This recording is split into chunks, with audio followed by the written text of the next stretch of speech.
Sopondo.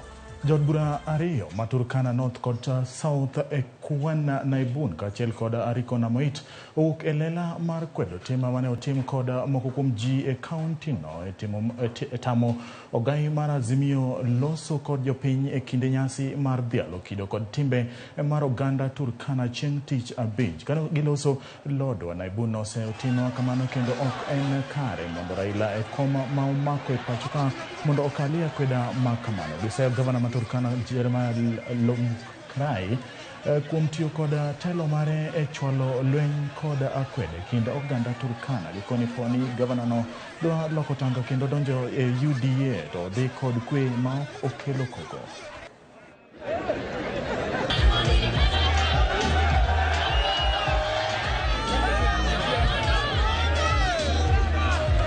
Lomkrai abused the leadership of Uganda, specifically the president of Uganda. He has abused the leadership of South Sudan. How would they come here? In fact, some of them even called and said they will be unsafe. If they come to Lodwa to attend the cultural festival, they will be unsafe. Even those ones who came this time will not come the next time. So this thing is closed. Tobonglore is closed until Lomkrai is out of leadership. That is when we can begin, we can pick up from where he left. And I wish the election was the next day. There was that public demand. We also from the reception at the strip.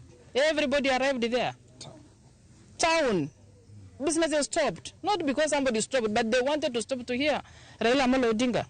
So let's respect him because he has the majority votes all the time from this county. So allow the people who voted to celebrate their leader when he comes. And then this does not mean we don't respect our sitting president, William Samoei Ruto, Daktari. We respect him. He's our leader.